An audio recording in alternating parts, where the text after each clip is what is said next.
Good morning, good Sunday morning to you all. Um, I actually wasn't even planning on recording today, but I came across something interesting, and I think as a feature of something I want to try on this channel, if current events come up that pertain to like family estrangement or being an estranged adult, a child, or something like that come up, I think I might try my hand at trying to talk about these things, cover them like kind of like a current event thing. So we'll see how this goes. But anyway, I ran across this yesterday morning, the situation about Brooke Hogan, the daughter of Hulk Hogan, wrestling legend Hulk Hogan. I am of age to remember when Hulk Hogan was like one of the biggest deals of the whole wrestling thing. So yeah, it was some time ago.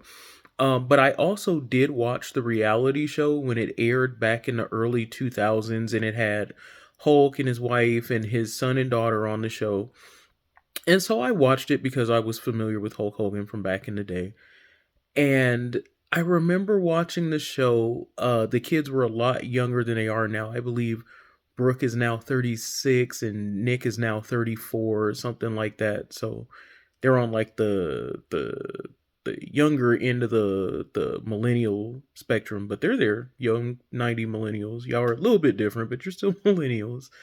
Um, but I remember watching the show and remember thinking there was something so off about their family dynamic, and I could not figure out what it was for the life of me. Why I thought it was off. Maybe I think now I look back on it now and I was like, this is familiar. Like this kind of odd behavior. This is a little familiar. Um, but I do remember in watching the show, I remember thinking that Brooke was like by far the most normal one of the group. Like the mom was a little off, the dad was for sure a little off. And then the little brothers some years ago, Nick had gotten into some legal issues. I think it was like an accident and a DUI thing, and it was shortly after the death of Paul Walker, so it was this whole big deal. And but there were things I don't recall Brooke being in any kind of trouble. If I'm wrong, please let me know. I have no problems being corrected. Get me right if I'm wrong. But I don't recall her being in any kind of trouble. So to get everybody caught up, because everybody may not know, you may not be of age to kind of understand where this is coming from, just providing context. Now to get everyone caught up, the mother, Linda Hogan, is coming out saying that they haven't spoken with Brooke in 7 or 8 years, that she got married and didn't tell him, that she had baby twins, didn't tell him. Um, and when I read it and I looked at it and I looked up a couple of videos and stuff, and it got me fired up because it was so parallel to my own situation. I too got married during the time that I was no contact. I too had a baby during the time that I was no contact. And it's been for me a little over 7 years now. So there were some definite parallels to the story. But then she had a statement, and give me 2 seconds because I have it on my telephone here. Um, Here we go. I had looked it up so I'd have it available for the thing. So here's the mom's statement, Linda Hogan's statement. She's saying things like, Brooke doesn't talk to us. She had twins and got married and she didn't tell us. Apparently Brooke had gotten married in secret to a ex NHL player. And I'm sorry, I'm super not familiar with hockey. I'm a football girl. But so I couldn't tell you what team, I couldn't tell you what the gentleman's name was. I'm sure it's in the article here. But she got married to a former hockey player, and it seems like they got married a couple years back, had some babies earlier this year. Awesome. But then the mom is saying, well, she got married and she had these babies and she had these massive life events that adult children will typically include their parents on unless they have a reason not to. Mm-hmm. And that's the whole thing. Like when I was reading in the article, it was just so much like, well, Brooke doesn't talk to us, and we were great, and we were wonderful, and this is just so painful, and why wouldn't she speak to us? And woo woo woo woo. Guys, adult children who now have the choice on if they want to be bothered with you or not. It's not they live with you, they depend on your school lunch money at this point. Adult children can choose to be bothered with you. And if you were such, I'll put it like this: adult children do not abandon great parents. You don't get abandoned if you were a great, even fair to middling parent. You may not have had all the money, you may not have had this, you might have yelled, you might have done this, but if you were a good, emotionally available parent, you saw and heard and recognized your children, 9.9 times out of 10 as adults, they'll still want to be bothered with you. If your adult children get to be adults and decide that, after careful observation and years of study, hard research, I've come to the conclusion that this is just no longer a fit for my organization. And I don't mean to put it in terms like that because I realize it's deeper than that.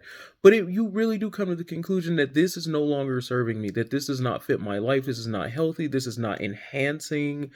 I feel you shouldn't have to recover from like seeing your people. You shouldn't need like a day of, whew, I just need to collect myself. Oh my God, like it shouldn't be like that after seeing your family. You know what I'm saying? Um, and then, so now Brooke has a statement she put out, and it was the very typical statement of children who are raised in toxic, narcissistic, bad family dynamic. There's a family ruler and everybody submits to that ruler. And it was very standard. And I'm like, I understood what she was saying. Let me see if I can find it here. Hold on. She was, because I don't want to put words in her mouth, and she did such a good job of saying it herself. I can just tell you what she said if you give me 2 seconds. Let me see if I can find it.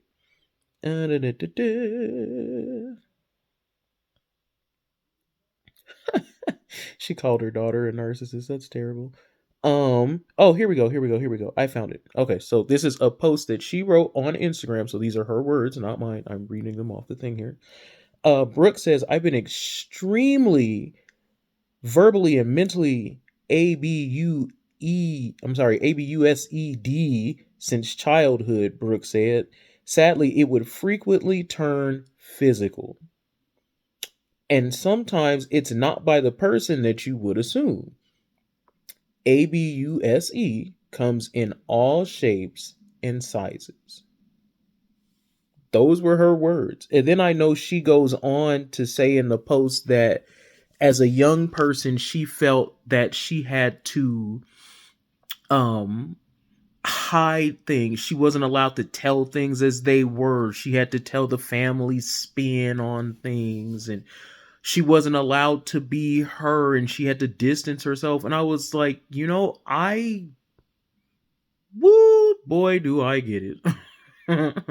I get it because I was raised not in a famous family per se, but I was raised in a extremely religious household, and I am still a believer in the faith. So it's not that, but in a church, you do want to uphold a certain image, or people there want to uphold a certain image. You don't want to be seen as a church this or that, the whatever stuff that shouldn't be going on in church, but it occurs. That's a whole nother topic for a whole nother day though.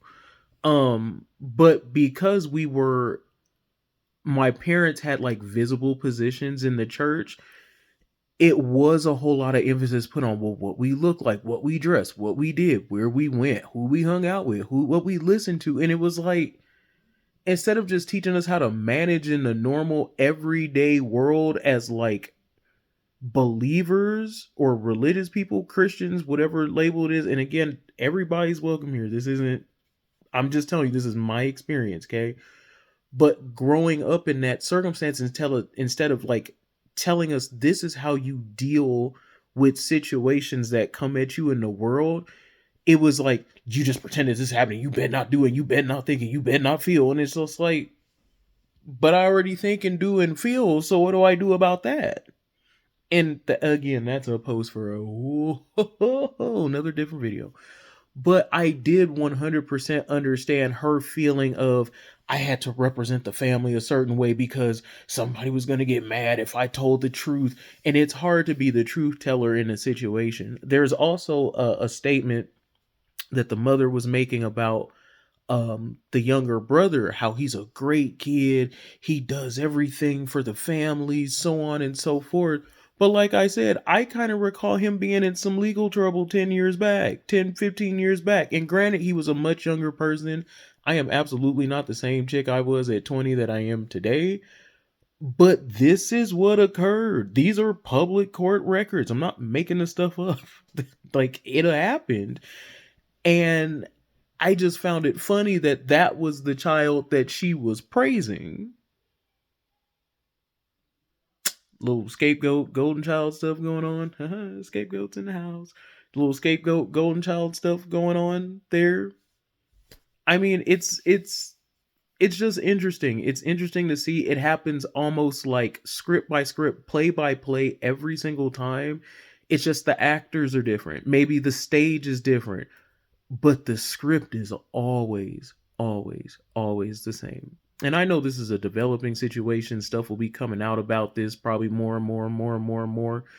I may be able to update it. I might have to come back here and retract statements. Who knows? But it definitely sounded like it fit the course for an estranged adult child situation, and why she kind of just bowed out, because in no time was there any accountability taken. Well, we could have done this better as parents. Maybe we should have kept them away from the fame and the limelight. Maybe the reality show was too much. Maybe we could have been home more. It was never. I don't understand how you, as the parent, the leaders of a family, have your family go astray and have zero idea ever about how it occurred. I don't know. I'm the mom, I'm the dad, but I don't know how these kids got like this. What do you mean? You raised them. If you don't know, who knows? And so it's just the whole thing. Yeah, it's just the whole thing about that I have. Like, it that irks me to no end. I don't know how my family got this way. Probably why everything is such a mess, because you have zero clue. Zero. But that's all. I saw that this morning. It just kind of fired me up a little bit, and that's the situation for anybody. Please feel free to leave your thoughts, situations, comments down in the comment section. And I'll check you guys out soon. Happy Sunday.